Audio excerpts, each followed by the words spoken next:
Avengers Infinity War is a non-stop ride of block-rocking shockers, from the unexpected deaths of almost everyone fans love to the crushing finale in which the villain clearly wins, at least until Avengers 4 comes out. But one of the movie's most shocking moments comes within minutes of the start of the adventure, and we're not just talking about Loki croaking.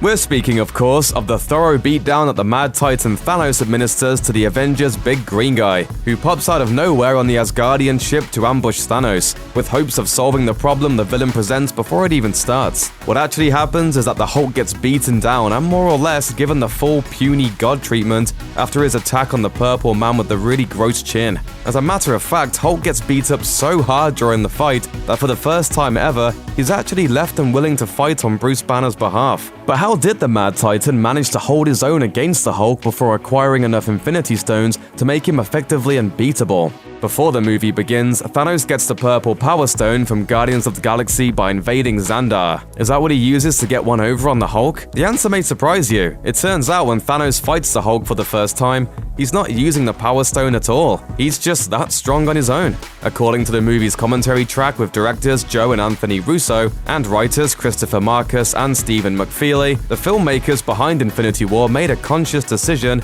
to leave the power-increasing Infinity Stone out of the Thanos Hulk fight for the sake of maximum intimidation. Thanos starts off the conflict at his base strength, a classic Dragon Ball sort of move if there ever was one. Joe Russo and Stephen McFeely have a little back and forth on the film's commentary track regarding Thanos' formidable baseline power level. McFeely raises the issue during the Asgardian ship scene, saying, "Here you see the early establishment of just how fearsome Thanos is even without the stones. He's got one stone here, and I don't think he's even using it."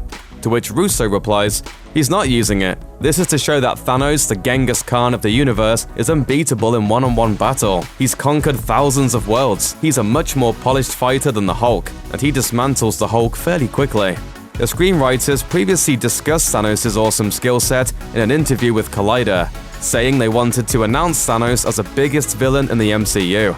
By defeating Hulk relatively savagely and easily, hopefully there's a sense of dread over the course of the rest of the movie for anyone who'll come up against him. Anyone who's seen Infinity War would likely attest to the fact that the early beatdown Hulk takes from Thanos goes a long way toward proving the villain's threat level. Not only does he have the strength of the Hulk, he also has a brilliantly ambitious mind that runs circles around the Hulk's grey matter. He's strong, which makes him threatening, but it's his brain that makes him terrifying. But even with the filmmakers' comments taken into consideration, the answer to why Thanos proves to be more than an even match for the Hulk comes down to something simple: because it's extremely cool.